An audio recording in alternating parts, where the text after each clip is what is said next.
Hello, कैसे हो सारे? बढ़िया। तो आज कर रहे हैं अपन एब्जॉर्प्शन ऑफ फूड को स्टार्ट। डाइजेशन एंड एब्जॉर्प्शन अपन पढ़ रहे हैं, जिसके अंदर अपन ने इंट्रोडक्टरी पार्ट देख लिया था। उसके बाद में एलिमेंट्री कैनाल को अपन ने देख लिया था, ओरल कैविटी देख ली। उसके बाद में हमने हिस्टोलॉजी देख ली थी, पूरी गट की जो हिस्टोलॉजी है उसको अपने देख लिया था। उसके बाद में डाइजेस्टिव ग्लैंड्स देख ली थी। उसके बाद में अपन ने लास्ट लेक्चर के अंदर जो सैटरडे को लेक्चर था उसके अंदर अपन ने डाइजेशन ऑफ फूड पढ़ लिया था। और संडे को ऑफ था क्लास का, और आज मंडे है तो आपकी क्लास वापस कंटिन्यू हो रही है। तबीयत भी थोड़ी डाउन थी, इसलिए संडे को लाइव सेशन भी नहीं हुआ और आज की क्लास स्किप होने वाली थी, लेकिन शेड्यूल के अंदर कोई चेंजेस ना हो और जो कंसिस्टेंसी है वो ना टूटे, इसलिए क्लास ली जा रही है। बाकी हिम्मत तो बिल्कुल नहीं थी। एब्जॉर्प्शन ऑफ फूड की बात करेंगे, ठीक है। तो एब्जॉर्प्शन ऑफ फूड डाइजेशन अपने करा लिया था। डाइजेशन के अंदर अपने जो मोनोमर यूनिट बनाई थी, अब उनको अपन क्या कराएंगे, एब्जॉर्ब कराएंगे। एब्जॉर्प्शन का मतलब मैंने आपको पहले बता दिया था। डाइजेशन का मतलब क्या होता है, आपके डाइजेशन का, एब्जॉर्प्शन का और असिमिलेशन का मतलब क्या होता है, ये मैंने आपको बता दिया था इंट्रोडक्टरी पार्ट के अंदर ही। तो डाइजेशन का मतलब क्या होता है कि जो बायो मैक्रो मोलिक्यूल है उनको सिंपल सब्सटेंसेस के अंदर तोड़ना डाइजेशन होता है। एब्जॉर्प्शन क्या होता है, जो सिंपल सब्सटेंसेस आपने कन्वर्ट करे हैं उनको ब्लड के अंदर भेज देना, ठीक है, उनको एब्जॉर्ब करा लेना, ठीक है, वो क्या है आपका एब्जॉर्प्शन हो गया।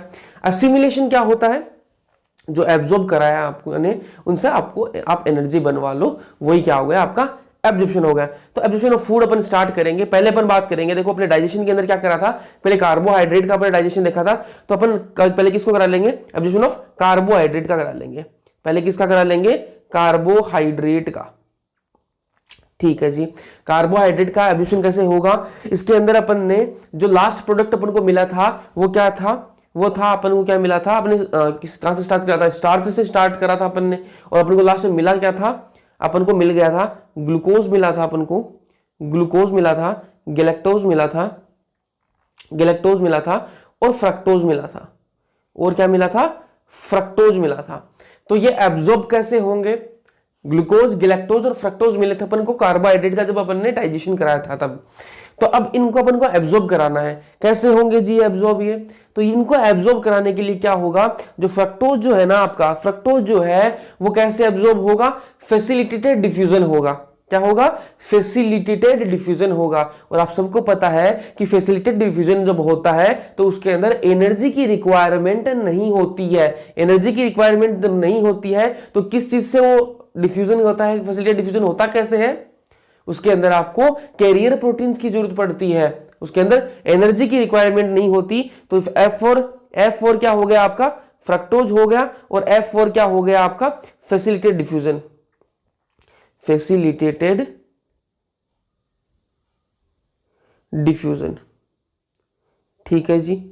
याद रह जाएगा कि फ्रक्टोज जो है वो कैसे एब्जॉर्ब होगा, फैसिलिटेटेड डिफ्यूजन के थ्रू। एब्जॉर्ब होने का मतलब क्या है, देखो मैंने आपको पहले बता दिया, ये मान लो आपकी एलिमेंट्री कैनाल है, ये आपकी एलिमेंट्री कैनाल है। यहां पर आपने जो डाइजेशन कराया है उसके बाद में जो एंड प्रोडक्ट है ना, जो अपने बनाए थे ग्लूकोज, गैलेक्टोज और फ्रक्टोज, ठीक है, वो आपके अंदर यहां पड़े हैं, ठीक है, ये अपनी एलिमेंट्री कैनाल के अंदर पड़े हैं।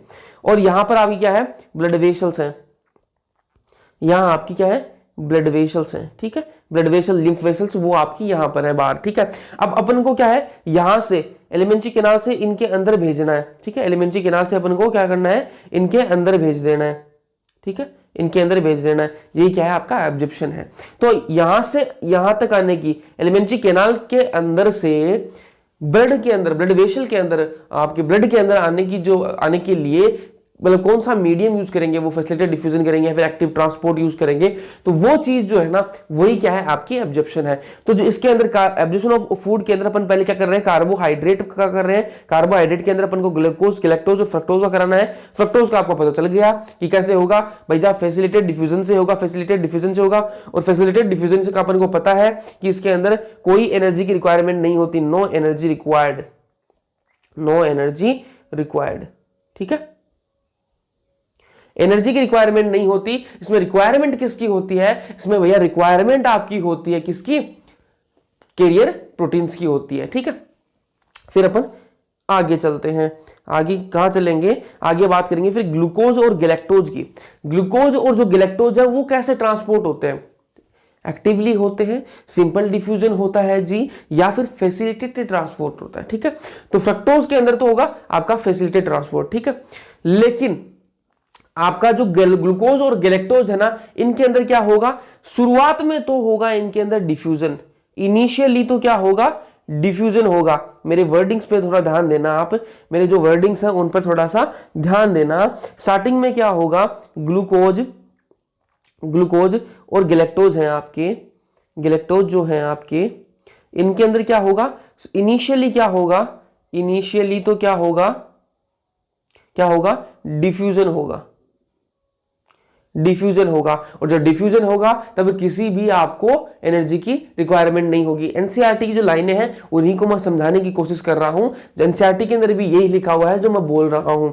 ग्लूकोज और जो गैलेक्टोज है वो इनिशियली शुरुआत में वो डिफ्यूजन करते हैं, लेकिन बाद में क्या करते हैं, बाद में वो क्या करते हैं, एक्टिवली ट्रांसपोर्ट करते हैं, एक्टिव ट्रांसपोर्ट, एक्टिव ट्रांसपोर्ट करते हैं। ठीक है, और एक्टिव ट्रांसपोर्ट जब करते हैं उस टाइम पर इनको एक सहारे की भी जरूरत होती है, अकेले नहीं जाएंगे ये। ठीक है, अकेले को इनको डर लगता है, कहीं भी अकेले नहीं जाएंगे ये। जब एब्जॉर्प्शन की प्रोसेस चलती है तब ग्लूकोज और जो गैलेक्टोज है वो अकेले नहीं जाएंगे, इनको एक सहारा चाहिए, और वो सहारा कौन होगा, वो सहारा होगा सोडियम। ठीक है, वो सहारा कौन होगा, सोडियम होगा, सोडियम होगा Na। ठीक है, ग्लूकोज और जो गैलेक्टोज है, ग्लूकोज को भैया अकेला नहीं जाएगा, इसको एक सहारे की जरूरत पड़ेगी। तो सहारा अपना जो कंधा है वो कौन देगा इसको, वो देगा सोडियम। ठीक है, सोडियम इसका सहारा बनेगा साथ में जाने के लिए। ठीक है, ये आपका क्या है, ग्लूकोज और गैलेक्टोज ऐसे होते हैं, शुरुआत में ये डिफ्यूजन करेंगे और उसके बाद में एक्टिव ट्रांसपोर्ट करते हैं, किसके साथ में मिलकर, सोडियम के साथ में मिलकर। यहां तक आगे बात समझ में। अपने कार्बोहाइड्रेट का अपन क्या पढ़ रहे हैं, एब्जॉर्प्शन पढ़ रहे हैं। मैंने आपको बता दिया फ्रक्टोज फैसिलिटेटेड ट्रांसपोर्ट करेगा, आपका जो ग्लूकोज और गैलेक्टोज है वो इनिशियली शुरुआत में करेंगे डिफ्यूजन, उसके बाद में क्या करेंगे, सोडियम के साथ में मिलकर एक्टिव ट्रांसपोर्ट करेंगे। यहां तक आ गई समझ में, किसका आपने एब्जॉर्प्शन पढ़ लिया, आपके कार्बोहाइड्रेट का एब्जॉर्प्शन हो गया। अब बात करते हैं अपन प्रोटीन्स का। ठीक है, प्रोटीन के एब्जॉर्प्शन की बात करेंगे। प्रोटीन, तो प्रोटीन का एब्जॉर्प्शन करने से पहले थोड़ा सा पिछली क्लास के अंदर जाते हैं, और प्रोटीन के अंदर अपने जो मोनोमर यूनिट निकाली थी, जो क्या निकाली थी, सिंपल जो फॉर्म निकाली थी प्रोटीन की, वो क्या निकाली थी अपन ने, अमाइनो एसिड निकाली थी। क्या निकाली थी, अमाइनो एसिड। जब हमने प्रोटीन को डाइजेस्ट करा था तो अपने पास क्या बचा था, अमाइनो एसिड अपन को मिल गया था, अपन को क्या मिल गया था, अमाइनो एसिड मिल गया था। अब जो अमाइनो एसिड है ना, इसको अपन को क्या कराना है, एब्जॉर्ब कराना है। तो अमाइनो एसिड एब्जॉर्ब कैसे होगा, बिल्कुल सिंपल तरीके से हो जाएगा जी, जैसे ग्लूकोज और गैलेक्टोज हुए थे वैसे ही आपका अमाइनो एसिड भी हो जाएगा। कैसे होगा, जैसे आपका ग्लूकोज और जो गैलेक्टोज जो है ना, वो जैसे आपके एब्जॉर्ब हुए थे वैसे ही आपका अमाइनो एसिड हो जाएगा। इनिशियली क्या होगा, डिफ्यूजन होगा, और उसके बाद में एक्टिव ट्रांसपोर्ट होगा, एक्टिव ट्रांसपोर्ट होगा। किसके साथ मिलकर करेगा जी, प्लस Na के साथ में, सोडियम का सहारा इसको भी चाहिएगा। ठीक है, अमाइनो एसिड है, ये भी क्या करेगा, शुरुआत में डिफ्यूजन करेगा और उसके बाद में एक्टिव ट्रांसपोर्ट करेगा। किसके साथ में मिलकर, किसके साथ में मिलकर, ध्यान में रखना, सोडियम का सहारा इनको चाहिए होगा एक्टिव ट्रांसपोर्ट के लिए। और एक्टिव ट्रांसपोर्ट के अंदर आपको सबको पता है कि एनर्जी की रिक्वायरमेंट होती है, एक्टिव ट्रांसपोर्ट के अंदर एनर्जी की रिक्वायरमेंट होती है। तो अपन ने क्या क्या पढ़ लिया, कार्बोहाइड्रेट ट्रांसपोर्ट देख लिया अपन ने, और प्रोटीन का ट्रांसपोर्ट देख लिया, मतलब एब्जॉर्प्शन करा दिया, दोनों चीजों का एब्जॉर्प्शन करा दिया। अब अपनी तीसरी चीज कौन सी बच गई, फैट एंड लिपिड्स। ठीक है, तो फैट्स का अपन करा लेते हैं, क्या करा लेते हैं, एब्जॉर्प्शन करा लेते हैं। जस्ट अ मिनट, फैट्स का अपन क्या करा लेंगे, एब्जॉर्प्शन करा लेंगे। तो फैट्स की बात करें ना, फैट्स की तो ये थोड़ा सा समझ लेना। ठीक है, उनमें तो अपन ने डायरेक्ट बता दिया, फैट्स का समझ लेना। तो फैट्स के अंदर अपन ने जब कराया था, इनका डाइजेशन कराया था, तो अपन को क्या मिला था, अपन को मिला था फैटी एसिड प्लस ग्लिसरॉल मिला था अपन को। ठीक है जी, ग्लिसरॉल मिला था अपन को, यही मिला था ना। तो ये अपन ने क्या, कहां पर है ये प्रेजेंट है, एलिमेंट्री कैनाल के अंदर ये चीज प्रेजेंट है, क्या है, fatty acid plus glycerol present है। ठीक है जी, अब जो है ना, अब यहां पर ये क्या है, आपकी लिम्फ वेसल है। क्या है, लिम्फ वेसल है। ये क्या है, आपकी लिम्फ वेसल है, जो मैंने रेड कलर के अंदर बनाई है।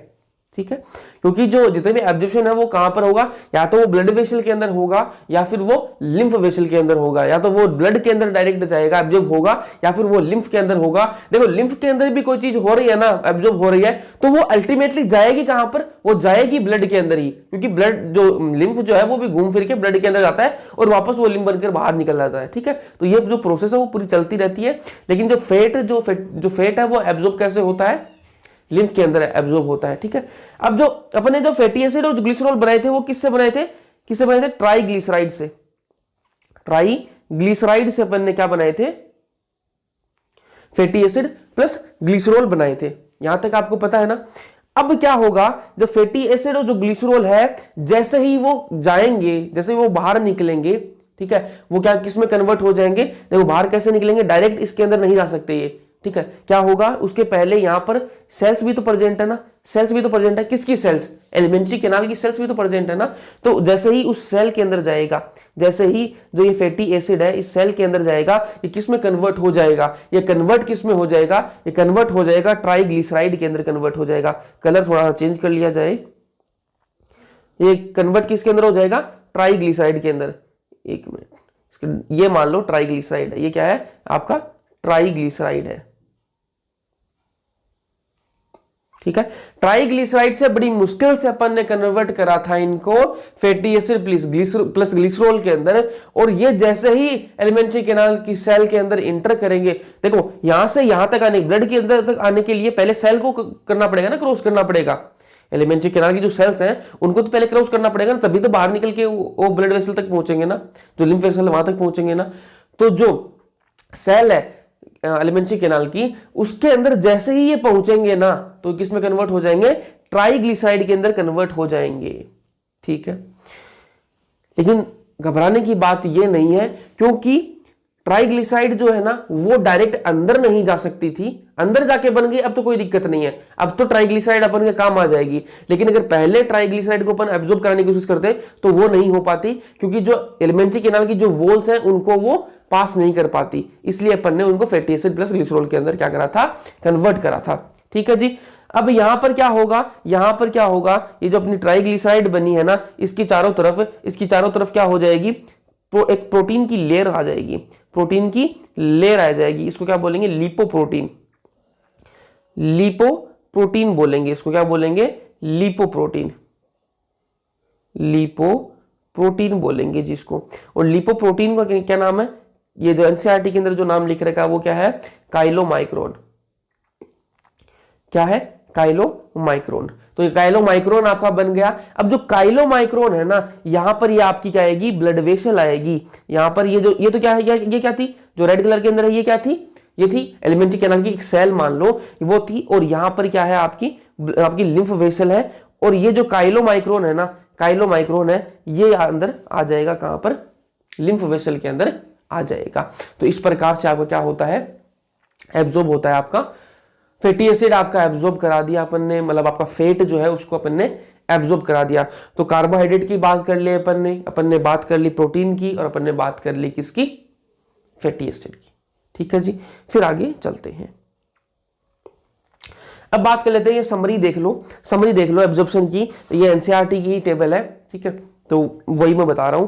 माउथ के अंदर की बात करें, माउथ के अंदर की अगर अपन बात करें ना, माउथ के अंदर की अगर अपन बात करें तो क्या क्या आपका एब्जॉर्प्शन होता है माउथ के अंदर। तो सर्टेन ड्रग्स एब्जॉर्ब हो जाते हैं, कुछ ड्रग्स जो है वो एब्जॉर्ब हो जाते हैं, मतलब कुछ बीमारियों के अंदर ड्रग्स जो है वो ऐसे दिए जाते हैं कि आपको जीभ के नीचे रख लेना है। ठीक है, जो माउथ के अंदर जो एब्जॉर्प्शन होता है वो कहाँ होता है, जीभ के नीचे जो वेसल्स हैं वहां पर वो एब्जॉर्प्शन होता है। तो कुछ बीमारियों के अंदर जो ड्रग्स हैं वो ऐसे दिए जाते हैं कि आप अपने जीभ के नीचे रख लीजिए ताकि वो यहाँ पर एब्जॉर्ब हो सके। ठीक है, तो सर्टेन ड्रग्स है वो एब्जॉर्ब हो जाते हैं माउथ के अंदर, coming in contact with the mucosa of mouth and the lower side of tongue. Tongue की जो लोअर साइड है उसके कॉन्टेक्ट में आएंगे, और जो माउथ की जो म्यूकोसा है उसके कॉन्टेक्ट में आएंगे, उससे क्या होगा, एब्जॉर्प्शन होगा। Absorb into the blood capillaries lining them, उनकी जो वहां पर जो ब्लड कैपिलरीज प्रेजेंट होंगी उनके अंदर क्या हो जाएगा, एब्जॉर्ब हो जाएगा। तो माउथ के अंदर किसका एब्जॉर्प्शन होता है, कुछ ड्रग्स का, सर्टेन ड्रग्स का नाम वाम नहीं दिया गया है तो अपन को नहीं पढ़ना है, जितना एनसीईआरटी के अंदर दे रखा है उतनी ही बात करेंगे। तो ड्रग्स का, कुछ ड्रग्स का, सर्टेन ड्रग्स का क्या हो जाता है, एब्जॉर्प्शन हो जाता है माउथ के अंदर। फिर बात करें स्टमक के अंदर, स्टमक के अंदर क्या क्या बवाल है तो वो देख लेते हैं। Absorption of water, simple sugars and alcohol takes place. Water का आपका एब्जॉर्प्शन हो जाएगा स्टमक के अंदर। स्टमक जो है ना वहां पर किस किस चीज का एब्जॉर्प्शन हो जाएगा, वाटर का हो जाएगा, सिंपल शुगर्स जो है वो आपकी उनका हो जाएगा और अल्कोहल का हो जाएगा।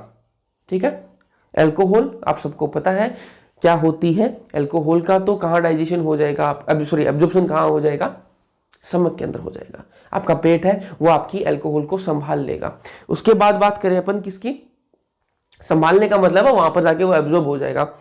उसके बाद बात करें किसकी, वाटर जो है आपका, कुछ अमाउंट में वाटर भी यहां पर एब्जॉर्ब हो जाता है और क्या हो जाता है, जो सिंपल शुगर्स है ना वो भी एब्जॉर्ब हो जाती है। अब बात करेंगे स्मॉल इंटेस्टाइन की, तो स्मॉल इंटेस्टाइन जो वो पार्ट है जहां पर आपका मैक्सिमम जो एब्जॉर्प्शन है वो कहां होता है, आपकी स्मॉल इंटेस्टाइन के अंदर ही होता है। तो आपको क्वेश्चन आ जाएगा कि मैक्सिमम जो एब्जॉर्प्शन है वो कहां देखने के लिए मिलता है, तो मैक्सिमम एब्जॉर्प्शन आपका कहां मिलेगा, स्मॉल इंटेस्टाइन के अंदर। ठीक है, principal organ for absorption of nutrients, तो स्मॉल इंटेस्टाइन मैंने आपको बता दिया कि प्रिंसिपल ऑर्गन है किसके लिए, absorption of nutrients. The digestion is completed here and the final product of digestion such as glucose, fructose, fatty acid, glycerol and amino acid are absorbed through the mucosa into the lymph, into the blood stream and lymph. ठीक है, ये मैंने आपको बता दिया कि blood के अंदर कौन जाते हैं, कार्बोहाइड्रेट और जो प्रोटीन है वो ब्लड के अंदर एब्जॉर्ब होती है, और आपकी जो फैट है, जो फैटी एसिड है वो कहां होती है, वो आपकी हो जाती है लिम्फ वेसल के अंदर। तो ये मैंने आपको बता दी, और ये प्रिंसिपल ऑर्गन है, ये मैंने आपको बता दिया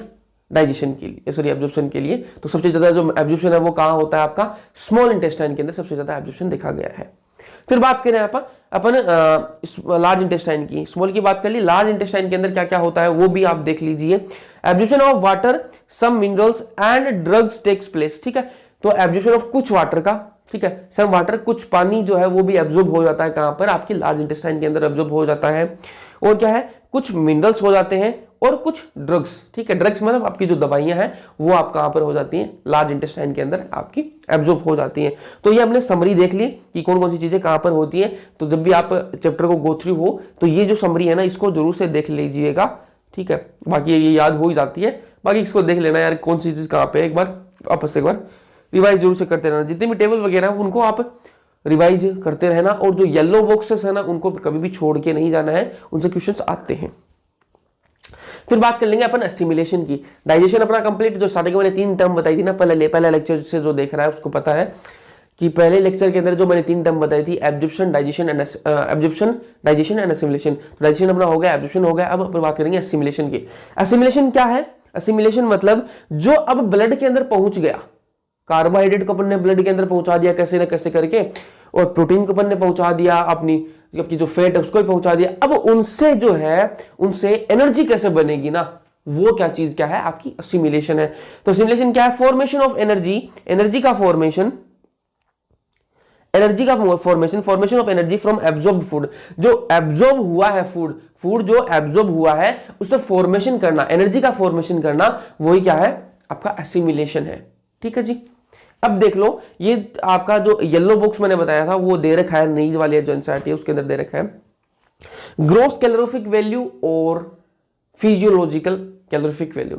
क्या होती है ये, तो एनर्जी कितनी बन रही है, ठीक है, आपने कार्बोहाइड्रेट खाया, आपने प्रोटीन खाई, आपने फैट खाया, अब उनसे एनर्जी बन कितनी रही है ये भी तो पता होना चाहिए ना।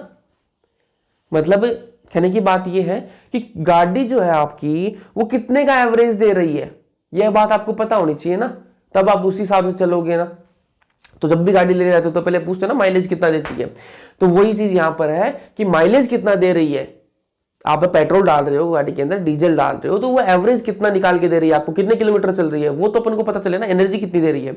तो वही चीज यहां पर है कि आप प्रोटीन खा रहे हो, फैट खा रहे हो, कार्बोहाइड्रेट खा रहे हो, लेकिन उनसे आपको मिल कितनी रही है, कितनी कैलोरीज मिल रही है आपको, वो चीजें कहां होती है, इसके अंदर बताई गई है। तो उसको नापने के लिए एक इंस्ट्रूमेंट होता है बॉम्ब कैलोरीमीटर। Bomb calorimeter. तो लैब के अंदर, उसके अंदर आइडियल कंडीशन के अंदर, लैब के अंदर आइडियल कंडीशन होती है, तो लैब के अंदर वो टेस्ट किया उन्होंने, तो फैट का टेस्ट किया उन्होंने, कार्बोहाइड्रेट का टेस्ट किया, और आपकी जो प्रोटीन है उसका टेस्ट किया। तो जो लैब के अंदर जो हुआ ना, जो टेस्ट लैब के अंदर हुआ है, लैब के अंदर हुआ है, उसको बोल लेंगे, उस वैल्यू को बोल लेंगे ग्रॉस कैलोरीफिक वैल्यू। ठीक है, यहां तक आ गया समझ में? जो लैब के अंदर जो टेस्टिंग हुई है ना, उसको क्या कहा गया है? Gross calorific value. ठीक है, और जो बॉडी के अंदर, ह्यूमन बॉडी के अंदर जो हुई है ना, ह्यूमन बॉडी के अंदर जो टेस्टिंग हुई है, उसको कहा गया फिजियोलॉजिकल कैलोरीफिक वैल्यू। ठीक है, अब आपको इतना तो पता चल गया होगा कि जो ग्रॉस कैलोरीफिक वैल्यू है और जो फिजियोलॉजिकल कैलोरीफिक वैल्यू है, दोनों में किसकी ज्यादा आनी चाहिए। ठीक है, जिसकी दोनों में से एवरेज कहां ज्यादा आना चाहिए। देखो, जितनी कंपनी क्लेम करती है ना, कोई भी कंपनी, किसी भी कंपनी गाड़ी आए, तो जितना कंपनी क्लेम करती है ना एवरेज या फिर माइलेज जो गाड़ी का, वो कभी भी वो रियल लाइफ में नहीं देती। क्यों नहीं देती? क्योंकि कंपनी, आपका मतलब ये होगा कि कंपनी झूठ बोलती है। नहीं जी, कंपनी झूठ नहीं बोलती। वो जब टेस्टिंग होती है वो आइडियल कंडीशंस के अंदर होती है, वो लैब के अंदर टेस्टिंग होती है, और जब आप बाहर चलाते हो, रियल लाइफ में चलाते हो, तब वो अलग रहती है गाड़ी। लैब के अंदर कोई भी ऑब्स्ट्रक्शन नहीं है। ठीक है, वहां पर स्पीड ब्रेकर नहीं आ रहा, वहां पर गड्ढा नहीं आ रहा, हर 1-2 किलोमीटर के बाद गड्ढा नहीं आ रहा बड़ा सा, वहां पर बच्चा बीच में से भाग के नहीं जा रहा। तो वो चीजें है ना, वो आइडियल कंडीशन के अंदर टेस्टिंग हुई है, तो वहां पर गाड़ी ने एवरेज अलग दे दिया। लेकिन आपकी रियल लाइफ में क्या आ रहा है? सड़क ही नहीं है, रोड ही नहीं है। ठीक है, कच्चे में आप चला रहे हो, कच्चा रास्ता उसमें चला रहे हो आप। ठीक है, ब्रेकर पे ब्रेकर आए जा रहे हैं, तो वो माइलेज वहां पर वेरिएशन आता है। ठीक है, सेम वही चीज यहां पर है। जब आइडियल कंडीशन के अंदर, लैब के अंदर टेस्टिंग हुई, तब वहां पर कोई भी ऑब्स्ट्रक्शन नहीं था, कोई छेड़ने वाला था ही नहीं। उस बॉडी के अंदर तो 17 चीजें घूम रही है ना, सारी चीजें साइमल्टेनियसली काम करती हैं। ऐसा है नहीं कि हाँ एक चीज हो जाए उसके बाद में दूसरी चीज स्टार्ट होती है, ऐसा बिल्कुल नहीं होता। सारी चीजें एक साथ में काम कर रही हैं, तो वो सारी चीजें जो है एक साथ में काम कर रही हैं, तो वो एक दूसरे को थोड़ा बहुत तो परेशान करेंगे ना, तो उस वजह से वो सारी चीजें डेविएट होती हैं, और जो ग्रॉस कैलोरीफिक वैल्यू है वो आइडियल कंडीशन के अंदर ली गई है, इसलिए वो थोड़ी सी ज्यादा है, और जो आपकी फिजियोलॉजिकल कैलोरीफिक वैल्यू है वो थोड़ी सी कम रहती है। तो वो आप भी देख लीजिए। कार्बोहाइड्रेट के लिए कितना है? 4.6 किलो कैलोरी पर ग्राम। ठीक है, 4.6 किलो कैलोरी पर ग्राम। प्रोटीन के लिए कितना है? 5.65 किलो कैलोरी पर ग्राम है, और फैट के लिए कितना आया? 9.45 किलो कैलोरी पर ग्राम। उसके बाद बात करें फिजियोलॉजिकल कैलोरीफिक वैल्यू की बात करें, मतलब जो ह्यूमन बॉडी पर टेस्टिंग हुई है उसके अंदर कितना, आपको सबको पता है कम आएगी थोड़ी सी, जो आइडियल कंडीशन के अंदर जो लैब के अंदर ली गई उससे तो कम ही आएगी ना। तो कार्बोहाइड्रेट के अंदर 4.0 किलो कैलोरी पर ग्राम है, प्रोटीन्स के अंदर 4.0 किलो कैलोरी पर ग्राम है, उनसे कम है यहां तक। ठीक है, यहां पर भी देख लो फैट्स का भी कम है, 9.1 किलो कैलोरी पर ग्राम। ठीक है, अब क्वेश्चन न्यूमेरिकल भी थोड़ा सा पूछ लेता है, न्यूमेरिकल तो क्या ही बोलेंगे उनको, लेकिन क्वेश्चन ऐसा रहता है कि आपने 10 ग्राम प्रोटीन खाई है, आपने क्या खाया है? 10 ग्राम प्रोटीन खाई है, और उसकी फिजियोलॉजिकल वैल्यू पूछ ली कि क्या कितनी किलो कैलोरी आएगी। तो सिंपल सा है जी, आपको फिजियोलॉजिकल वैल्यू पूछिए ना, तो 10 इंटू जितनी भी आपने प्रोटीन खाई है या फिर कार्बोहाइड्रेट या फिर फैट खाई है, उसको फिजियोलॉजिकल वैल्यू से इंटू कर दीजिए। मान लो प्रोटीन के लिए आपको पूछा है, तो 10 इंटू 4 कर दीजिए, आपकी 10 ग्राम के लिए आ जाएगी क्या? Calorific value, kilo calorific value, physiological calorific value आपकी आ जाएगी। तो ये पर ग्राम के लिए है, जितने ग्राम के लिए आपको पूछे उतने ग्राम से उसको इंटू कर दीजिए। यहां तक बातें क्लियर है? अब बात करेंगे जो है आपका टॉपिक इजेशन। इजेशन मैंने बता दिया था आपको, अगर आप सारे लेक्चर अटेंड कर रहे हो तो मैंने आपको बताया था इजेशन का मतलब क्या होता है। इंजेशन का मतलब इन का मतलब अंदर लेना, तो इंजेशन का मतलब अंदर लेना, और एग्जिट, ई फॉर इजेशन। ठीक है, तो इजेशन का मतलब बाहर निकालना। तो यहां इजेशन का क्या है? Removal of undigested food. अब डाइजेशन हो गया अपना, ठीक है, सारा खाना अपन ने एब्जॉर्ब भी कर लिया, पचा भी लिया, सब काम हो गए। अब लेकिन कुछ फूड जो है वो अनडाइजेस्टेड है, मतलब वो किसी काम का नहीं है ना। ऐसे आपने कचरा खा लिया, कुछ भी खा रहे हो, ठीक है, तो वही है ना, वो सारा फिर डाइजेस्ट होता नहीं, तो वो क्या है? अनडाइजेस्टेड फूड है, वो वेस्ट है। ठीक है, उसको अपन को बाहर निकालना पड़ेगा, क्योंकि बॉडी को कोई काम का है नहीं वो, तो उसको बाहर निकालना पड़ेगा। तो जो बाहर निकालने की प्रोसेस है ना, उसी को इजेशन कहा गया है। ठीक है, ये आप देख लो, अनडाइजेस्टेड फूड है आपका। अनडाइजेस्टेड फूड कहां जाएगा आपका, डाइजेशन मैक्सिमम जो डाइजेशन है वो कहां हो गया था आपका, स्मॉल इंटेस्टाइन के अंदर हो गया। लेकिन अब जो अनडाइजेस्टेड फूड है वो कहां जाएगा, अब लार्ज इंटेस्टाइन के अंदर चला जाएगा। लार्ज इंटेस्टाइन के अंदर चला जाएगा और वहां पर क्या होगा, मैंने अभी थोड़ी देर पहले बताया आपको, लार्ज इंटेस्टाइन के अंदर मेजरली किसका होता है, कुछ अमाउंट में मिनरल्स और कुछ अमाउंट में वाटर जो है वो एब्जॉर्ब हो जाता है। तो जो आपका अनडाइजेस्टेड जो फूड है उसमें से भी लार्ज इंटेस्टाइन कुछ छांटेगी चीजें, किसमें भाई पानी थोड़ा सा काम का है वो अपने एब्जॉर्ब करा लें, थोड़े से आयंस काम के हैं उनको एब्जॉर्ब करा लें। अब जो बच गया ना वो किसी काम का नहीं बचा, ठीक है, उनमें से सब निकाल लिया। अब जो है वो बिल्कुल वेस्ट है, ठीक है। अब जो है ना वो कहां जाएगा, जो वेस्ट है वो कहां पर जाएगा, इनटू द रेक्टम, यहां पर आएगा, वेस्ट आएगा। जो वेस्ट मटेरियल, जो वेस्ट है ना, वेस्ट प्रोडक्ट है वो कहां जाएगा, रेक्टम के अंदर चला जाएगा। लार्ज इंटेस्टाइन के बाद में वो कहां चला जाएगा, रेक्टम के अंदर चला जाएगा। और रेक्टम के अंदर जो जाके स्टोर होगा और जैसे ही मतलब जितनी कैपेसिटी होगी उसके हिसाब से फिर रेक्टम क्या करेगा, स्ट्रेच करेगा, ठीक है। मतलब कैपेसिटी से ऊपर जब उस रेक्टम के अंदर जाएगा सामान तो उसके बाद में वो क्या स्ट्रेच करेगा, स्ट्रेच मतलब खिंचाव होगा रेक्टम के अंदर। तो जब खिंचाव होगा रेक्टम के अंदर जो स्टोर होगा ना उसको बोलेंगे फीसस बोलेंगे, ठीक है, फीसस, ठीक है। अब स्ट्रेचिंग होगी किसके अंदर, रेक्टम के अंदर स्ट्रेचिंग होगी। तब स्ट्रेचिंग होगी रेक्टम के अंदर, तब रेक्टम क्या देगा, सिग्नल देगा कि भैया इसको बाहर निकाल लीजिए, क्या निकाल लीजिए, इस वेस्ट प्रोडक्ट को है आप बाहर निकाल लीजिए। तो जब बाहर निकालने की जो प्रोसेस है ना एनएस के थ्रू, जब वो जो वेस्ट प्रोडक्ट है वो जो बाहर निकलेगा उसको क्या बोलते हैं, डिफिकेशन। क्या बोलते हैं, उसी प्रोसेस को क्या बोलते हैं, डिफिकेशन, ठीक है जी। तो वो आपका डिफिकेशन क्या हो जाता है, स्टार्ट हो जाता है। अब दो मैं छोटी छोटी बातें आपको बता देता हूं। ये क्या है आपका, ये एनस, ठीक है, ये क्या है, एनस। अब यहां पर ये देख लीजिए, यहां पर आप ये देख लीजिए दो स्फिंक्टर है, दो स्फिंक्टर है, एक यहां पर एक स्फिंक्टर है, एक यहां पर एक स्फिंक्टर है। ये आपका इंटरनल स्फिंक्टर है, इंटरनल स्फिंक्टर है, स्फिंक्टर है। और ये आपका एक्सटर्नल है, स्फिंक्टर है, ठीक है जी। जब इंटरनल स्फिंक्टर है वो कैसा होता है आपका, इनवॉलेंट्री होता है। कैसा होता है, इनवॉलेंट्री, उस पर आपका कोई जोर नहीं चलेगा, ठीक है। जैसे ही स्ट्रेच होगा, जैसे ही आपका रेक्टम जो है वो कैपेसिटी से ज्यादा भर जाएगा, उसके बाद जो स्ट्रेच होगा तो क्या होगा, आपका जो इंटरनल स्फिंक्टर है वो ऑटोमेटिकली खुल जाएगा। स्फिंक्टर आपको पता है गेट एज ए गेट होता है, तो वो अंदर का गेट खुल जाएगा। आपका कंट्रोल कहां होता है, आपका कंट्रोल सिर्फ होता है एक्सटर्नल स्फिंक्टर पर होता है। जो बाहर का स्फिंक्टर है उस पर आपका कंट्रोल होता है, उस पर आप कंट्रोल कर सकते हो, लेकिन कितने टाइम तक, ज्यादा टाइम तक आप नहीं रोक सकते उसको। तो फिर वो एक्सटर्नल जो स्फिंक्टर है वो भी क्या हो जाता है, ओपन हो जाता है। लेकिन जो एक्सटर्नल स्फिंक्टर है वो क्या होता है, आपका वॉलेंट्री होता है, उस पर आपका जोर जबरदस्ती आप कर सकते हो उसके साथ में। लेकिन जो इंटरनल स्फिंक्टर होता है वो इनवॉलेंट्री होता है। तो ये मैंने आपको ये भी बता दिया, एनसीईआरटी के अंदर तो नहीं था लेकिन बता दिया, काम की चीज थी। डिसऑर्डर ऑफ डाइजेस्टिव सिस्टम की देख लेते हैं। देखो अपने डाइजेशन कर दिया, एब्जॉर्प्शन कर लिया, असिमिलेशन हो गया। अब जो वेस्ट प्रोडक्ट था उसको बाहर भी निकाल दिया। सारी प्रोसेस मैंने बता दी थी, अब बता दिया आपको खाना खाने से लेकर निकालने तक की प्रोसेस मैंने आपको बता दी। अब बात करेंगे कि डिसऑर्डर कौन कौन से है डाइजेस्टिव सिस्टम के, वो अपन देख लेते हैं। The inflammation of the intestinal tract is the most common element due to the bacterial or viral infection। तो क्या है, देखो डिसऑर्डर कैसे होते हैं, इसके अंदर इन्फ्लामेशन हो जाता है आपका एलिमेंट्री कैनाल के अंदर, किसकी वजह से, बैक्टीरिया या फिर जो वायरल एलिमेंट है उनकी वजह से क्या हो जाता है, इन्फेक्शन, इन्फ्लामेशन हो जाएगा उसकी वजह से। ये चीजें देखने के लिए मिलती हैं, मतलब डिसऑर्डर या फिर जो डिजीजेज है वो हो जाती हैं। The infection are also caused by the parasites of the intestine like tapeworm, roundworm, threadworm, hookworm, pinworm. Virus और आपका बैक्टीरिया के अलावा जो पैरासाइट्स हैं, ठीक है, जो हुकवर्म है, पिनवर्म है, राउंडवर्म है, टैपवर्म है, इनकी द्वारा भी क्या करी जाती है, दिक्कत करी जाती है, डिजीजेस होती है इनकी वजह से भी। अब कौन कौन सी चीजें हैं वो देख लेते हैं। डिसऑर्डर कौन कौन से दे रखे हैं, जॉन्डिस दे रखा है। जॉन्डिस क्या होता है, पीलिया, ठीक है, जॉन्डिस क्या होता है, पीलिया। तो पीलिया जब हो जाता है तो क्या होता है, इसमें लीवर अफेक्ट होती है। ये आप ध्यान में रखना, क्वेश्चन पूछ लेते हैं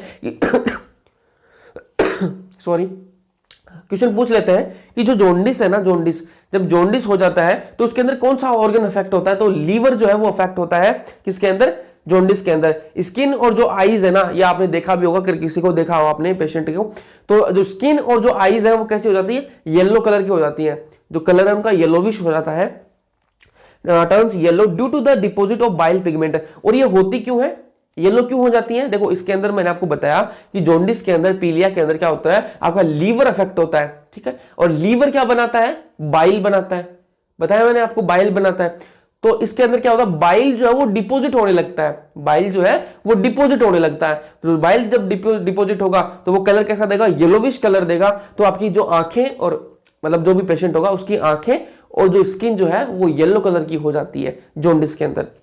दूसरा जो डिसऑर्डर दे रखा है वो है क्या? वोमिटिंग दे रखा है। वोमिटिंग आप सबको पता है, उल्टी को वोमिटिंग बोलते हैं। जो नया वर्ड है जो आजकल यूज करते हैं अर्बन लैंग्वेज के अंदर, वो प्यूकिंग, ठीक है। तो वोमिटिंग को आजकल प्यूकिंग बोलने लग गए हैं लोग।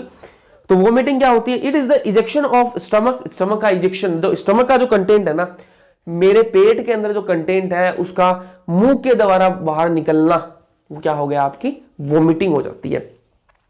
जो मतलब ध्यान में रखना, कभी भी आपकी जो इंटेस्टाइन के अंदर जो सामान चला गया वो मुंह के थ्रू बाहर नहीं आता है, जो स्टमक के अंदर जो कंटेंट होता है वही बाहर आता है through the mouth. This is the reflex action is controlled by the vomit centre. Medulla के अंदर आपका वोमिट सेंटर होता है, ठीक है जी। Vomit centre in the medulla, a feeling of nausea precedes the vomiting. पहले आपका जैसे जी मचलना होता है, उसके बाद में क्या होता है? आपकी वोमिटिंग हो जाती है। तो ये मतलब मोस्ट ऑफ ने सबने एक्सपीरियंस कर रखा होगा और कभी ना कभी हुई होगी वोमिटिंग। तो उसके बाद बात करते हैं अपन डायरिया की, ठीक है। डायरिया की नोजिया क्या होता है? जब आप मतलब कभी किसी को मतलब गाड़ी से दिक्कत होती है, कभी किसी को हाइट से ज्यादा दिक्कत होती है, तो जब वो जाते हैं ना, कई बार गाड़ियों में आपने ट्रेवलिंग के टाइम देखा होगा कि कुछ लोग वोमिटिंग करते हैं। तो वो क्या, उससे पहले, वोमिटिंग से पहले जो फीलिंग्स आती है ना, उसको नोजिया कहा जाता है। उसमें जी मचलता रहता है, उसको क्या बोलते हैं? नोजिया बोलते हैं। तो सबने एक्सपीरियंस कर रखा होगा। डायरिया की बात करें, डायरिया क्या होता है? डायरिया का मतलब हिंदी में बात करें दस्त, ठीक है। दस्त लगना क्या होता है? डायरिया होता है, ठीक है। तो डायरिया के अंदर क्या होगा? लिक्विडिटी बढ़ जाती है और आप में जितना मतलब एक बार जाना चाहिए दिन में, तो वहां पर आप 10-20 बार, 10-20 तो ज्यादा हो गया, 10-12 बार जाने लग जाते हो, तो वो क्या है? डायरिया हो जाता है। तो उसके अंदर क्या आता है? Abnormal frequency of bowel movement. आपकी जो बोवल मूवमेंट है उसकी क्या हो जाती है? अबनॉर्मल फ्रीक्वेंसी हो जाती है। फ्रीक्वेंसी अबनॉर्मल होगी तो क्या होगा? बार बार जाना पड़ेगा। और जो इंक्रीज जो लिक्विडिटी है फीकल मैटर के अंदर, जो लिक्विडिटी है वो ज्यादा बढ़ जाती है। तो लिक्विडिटी ज्यादा बढ़ेगी तो क्या होगा? जो डायरिया के अंदर क्या होता है? फिशेस के साथ में पानी भी ज्यादा आने लग जाता है, पानी आने लगता है। इससे वजह से क्या हो जाता है? डिहाइड्रेशन हो जाता है बॉडी के अंदर। बॉडी के अंदर क्या हो जाता है? डिहाइड्रेशन हो जाता है। Faecal discharge is known as the diarrhoea. It reduces the absorption of food. और डायरिया के अंदर खाना जो है वो पचना कम हो जाता है, एब्जॉर्प्शन नहीं होता खाने का। तो वो क्या होता है? उससे फिर वो फीकल मैटर के साथ में निकलने लग जाता है और खाना एब्जॉर्ब हो ही नहीं पाता। और वाटर भी उसके साथ में, वाटर का लॉस भी होता है। तो इस वजह से क्या होता है? बॉडी जो है वो डिहाइड्रेट होती है। तो इसके अंदर जो बेस्ट सॉल्यूशन तो दिया जाता है, वोमिटिंग हो रही है, डायरिया हो रहा है, इनके अंदर जो बेस्ट सॉल्यूशन है वो क्या है? ORS, oral dehydration solution. तो ये दिया जाता है, तो वो आपको लेना चाहिए अगर किसी को भी होता है। तो ये उससे क्या है कि बॉडी जो है वो हाइड्रेटेड रहती है, इसीलिए दिया जाता है। पानी की कमी, पानी की जो है वो पूर्ति होती रहे। कॉन्स्टिपेशन की बात करें तो डायरिया का जस्ट उल्टा है, वो कॉन्स्टिपेशन है। डायरिया के अंदर बार बार जाना पड़ता है, कॉन्स्टिपेशन के अंदर जाना ही नहीं पड़ता, बात ही खत्म, ठीक है। इसके अंदर क्या हो जाता है? कब्ज हो जाती है। तो इसके अंदर क्या होता है? In constipation the faeces are retained within the colon, ठीक है। जो फीसेस है वो रेक्टम तक पहुंचते ही नहीं। रेक्टम तक पहुंचेगा तो रेक्टम तो स्ट्रेच होगा और वो स्फिंक्टर को खोल देगा, जो इंटरनल स्फिंक्टर उसको खोल देगा। लेकिन इसके अंदर होता क्या? कॉन्स्टिपेशन के अंदर होता क्या है? कोलन जो मैंने आपको बताया था, ascending colon, transverse colon, descending colon, उनके अंदर ये वहां पर ही रह जाता है। जो आपका फीकल मैटर है वो वहीं रह जाता है, रेक्टम तक पहुंचता ही नहीं है, ठीक है। retained within the colon as the bowel movement occur irregularly। जो आपके bowel movement है वो irregular हो जाता है, उसकी वजह से आपका जो fecal matter है वो कोलन के अंदर ही रिटेन रह जाता है और उसकी वजह से जो कॉन्स्टिपेशन हो जाता है, कब्ज हो जाता है। उसके बाद में जो फीकल मैटर है वो बाहर ही नहीं निकलता, ठीक है। फिर बात करें इंडाइजेशन की। इंडाइजेशन क्या होता है? In this condition the food is not properly digested leading to feeling of fullness. The causes of indigestion are inadequate enzyme secretion, anxiety, food poisoning, over eating and spicy food. जो indigestion है उसके अंदर क्या होता है sorry, indigestion उसके अंदर क्या होता है? जो बॉडी है, जो आपका जो फूड है ना, वो प्रॉपर्ली डाइजेस्ट नहीं होता। प्रॉपर्ली डाइजेस्ट नहीं होता, उसकी वजह से क्या होता है? फुलनेस, फीलिंग ऑफ फुलनेस, मतलब पेट बराबर लगता है यार, है ना, भूख नहीं लगती बिल्कुल भी।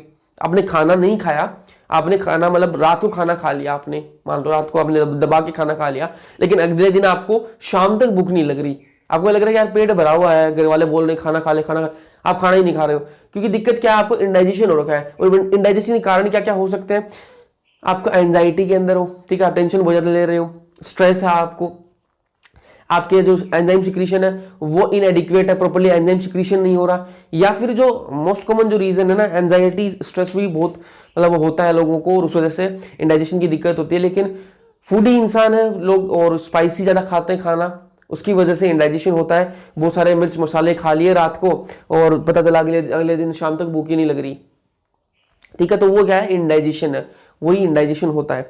उसके बाद अपन बात करते हैं, एक टॉपिक दे रखा है एनसीईआरटी के अंदर लास्ट पेज पर, प्रोटीन एनर्जी माल न्यूट्रिशन।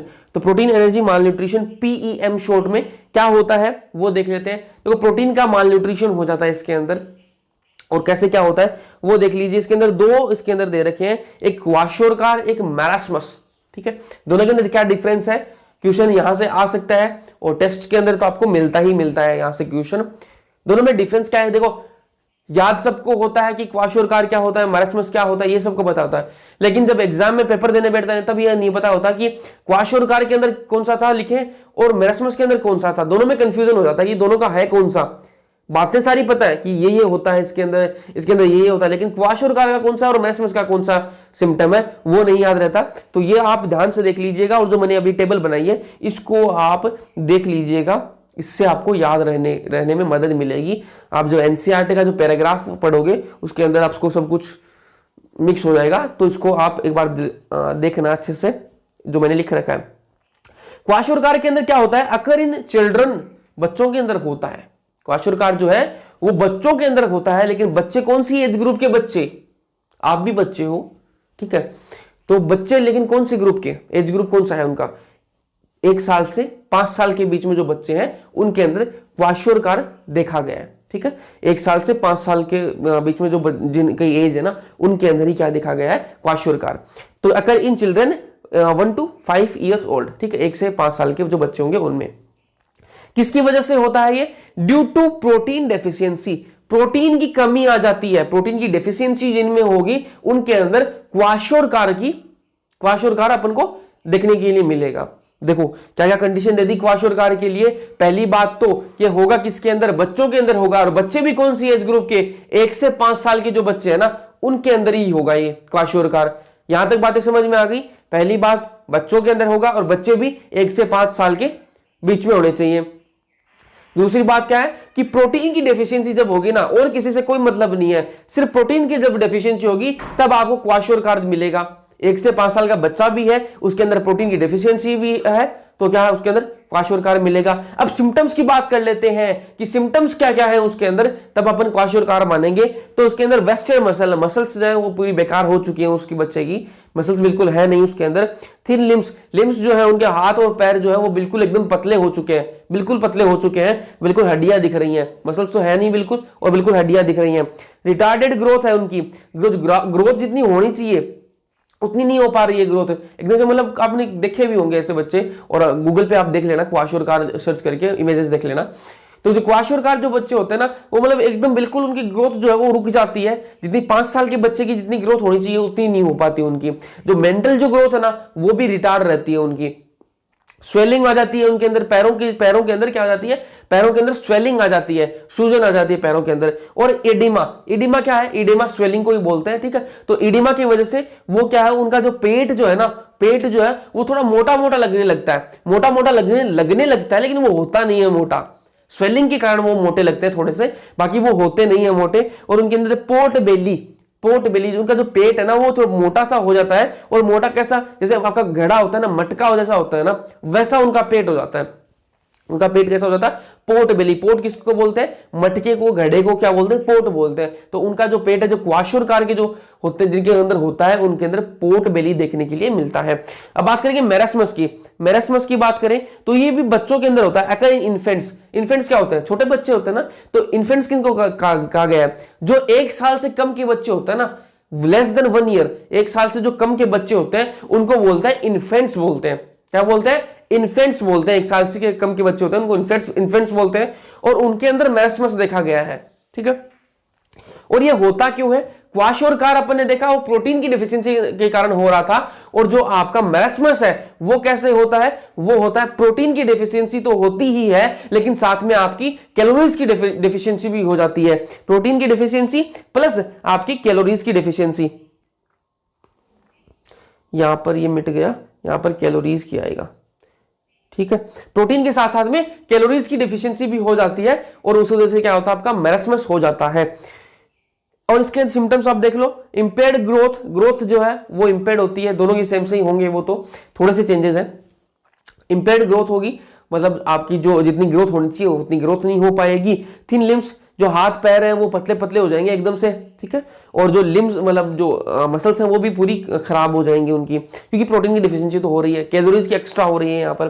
प्रोमिनेंट रिब्स, जो रिब्स है वो दिखने लग जाती हैं कि हाँ एक एक रिब्स आप उनकी गिन लो। जिन बच्चों के अंदर मैरस्मस होता है ना, उनकी आप एक एक रिब गिन लो बाहर से देख के, वो हड्डियां एकदम से दिखती रहती है उनकी। रिंकल्ड स्किन, ड्राई होती है उनकी स्किन, और रिंकल्ड, उनकी जो मतलब बचपन में जितना मतलब ग्लो होना चाहिए बच्चे के फेस पर, वो वहां पर क्या होता है, रिंकल, बिल्कुल झुर्रियां पड़ जाती हैं, जैसे बुड्ढों के अंदर होती है ना, बुड्ढे जो लोग होते हैं उनके अंदर जैसे मतलब रिंकल्स आ जाती है ना स्किन पर, वैसे वाली कंडीशन उन बच्चों के अंदर देखने के लिए मिलती है, और वो जो स्किन है वो एकदम से ड्राई हो चुकी होती है। तो ये सारे सिम्टम्स किसके अंदर, मैरस्मस के अंदर। अब देखो क्वाशोरकार किसके अंदर, कौन से एज ग्रुप के अंदर होता है, 1 से 5 साल के बीच में आपको क्वाशोरकार देखने के लिए मिलेगा, मैरस्मस लेस देन 1 ईयर, ठीक है। और जो क्वाशोरकार वाले बच्चे होते हैं वो स्वेलिंग के कारण होते नहीं है, रियल में नहीं होते वो, लेकिन स्वेलिंग उनके अंदर हो जाती है, सूजन आ जाती है, इस वजह से क्वाशोरकार वाले बच्चे कैसे हो जाते हैं, थोड़े से मोटे लगने लगते हैं। लेकिन आपके मैरस्मस वाले बच्चे हैं उनके अंदर स्वेलिंग नहीं होती, इस वजह से वो कैसे लगते हैं, वो एकदम से मरे हुए मरियल से लगते हैं। तो याद करने के लिए बता रहा हूं आपको, मैरस्मस के अंदर क्या आ रहा है, मरा हुआ, ठीक है, ऐसा लग रहा है ना, मैरस्मस, ठीक है। तो मैरस्मस से आप ये कैसे याद रख सकते हो कि वो बच्चे जो थोड़े से मरे हुए से लगते हैं ना, मतलब एकदम मरियल से होते हैं, मैरस्मस, मैरस्मस, ठीक है। तो वो उसको ऐसे याद रख सकते हो कि जो मैरस्मस है वो थोड़े से मरियल से होते हैं, मतलब पतले दुबले होते हैं, इनकी हड्डियां आप गिन लो, वो सारी चीजें किसके अंदर देखने के लिए मिलेंगी, मैरस्मस के अंदर। और क्वाशोरकार वाले थोड़े से मोटे से दिखते हैं, क्योंकि स्वेलिंग है उनके अंदर, होते नहीं है रियल में, ध्यान रखना, उनके अंदर स्वेलिंग आ गई है, इस वजह से वो मोटे लगते हैं। तो यह आपका डाइजेशन एंड एब्जॉर्प्शन जो चैप्टर है वो कंप्लीट हो चुका है, ठीक है जी। डाइजेशन एब्जॉर्प्शन कंप्लीट हो गया। नेक्स्ट चैप्टर आपका होगा रेस्पिरेशन की बात करेंगे, और इस चैप्टर को पहले अपन कंप्लीट हो गया। अब आपको पूरी एक साथ डीपीपी मिल जाएगी। 2 दिन से मुझे पता है कोई डीपीपी नहीं मिली, ड्यू टू थोड़ी सी रीजंस थे यार, हेल्थ इश्यूज भी थे उस वजह से, और आज की क्लास भी बड़ी मुश्किल से ली गई है, तो देखना जरूर उसको। और इसके बाद में अपन एक एनसीईआरटी का रीडिंग सेशन जरूर ले लेंगे, क्लास ले लेंगे, जिसमें अपन एनसीईआरटी की पूरी रीड करेंगे, ताकि आपको ये भी हो जाए कि हाँ आपने हर एक लाइन पढ़ी है। जिन्होंने ये 5 लेक्चर्स देखे हैं, आई थिंक 6 लेक्चर हो गए, जिन्होंने ये 6 लेक्चर देखे हैं उनको पता है कि आपका एक एक लाइन आपकी कवर हो गई है, और जिन्होंने रीडिंग लगाई है उनको भी आइडिया हो गया। बाकी अपन कल के जो लाइव तो नहीं, रिकॉर्डेड क्लास ही आएगी, उसके अंदर आपको पता लग जाएगा कि आपकी सारी लाइनें जो है वो कवर हो चुकी हैं, ठीक है जी। बाकी डीपीपी वगैरह मिल जाएंगी, और इस चैप्टर के नोट्स भी अपलोड हो जाएंगे टेलीग्राम पे। तो टेलीग्राम चैनल को डिस्क्रिप्शन में दे रखा है, उसको आप ज्वाइन जरूर से कर लीजिएगा।